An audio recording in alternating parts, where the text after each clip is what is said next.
আপনি ছাত্র জনতার নাম দিয়ে ধানমন্ডির 32 নম্বর ভেঙে দিলেন। গাজীপুরের সাবেক মুক্তিযোদ্ধা মন্ত্রী মোজাম্মেল হোসেনের বাড়ি গেলেন ভাঙতে।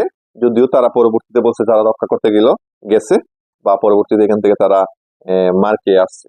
তা আমার প্রশ্ন হচ্ছে, এই যে সারা দেশে চুরি, ছিনতাই, ধর্ষণ এতগুলা ঘটনা ঘটতেছে, গতকালকে রাতে ঢাকাতে এতগুলা ঘটনা, এই বিষয়ে তাদের কোনো মন্তব্য নাই? তারা কি এগুলা প্রতিহত করতে পারে না? তারা আসলে চাচ্ছে কি?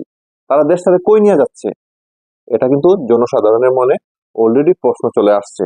এখন আমি যদি বলি যে আমরা আগে ভালো ছিলাম, তাইলে বলবেন যে আমি আওয়ামী লীগের দালাল বা আমি আফসোস লীগ। কিন্তু না, বাংলাদেশের বর্তমানে যে ঘটনাগুলো ঘটতেছে, প্রায় 80% মানুষ কিন্তু বলতেছে যে আমরা আগেই ভালো ছিলাম।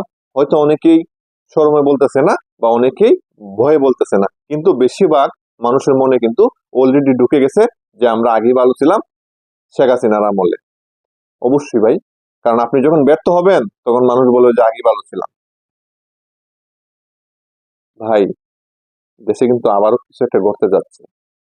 কারণ জনতা যখন একবার জেগে যায়, তখন কিন্তু সে বারবার জেগে জাগবে। এটাকে আপনি আর থামাইতে পারবেন না। তাই দেশে আইন শৃঙ্খলা পরিস্থিতি ঠিক করুন, নয়তো আর বেশি দিন নাই, দেশে আবারও কিছু ঘটতে যাচ্ছে। পালানোর পথ পাবেন না।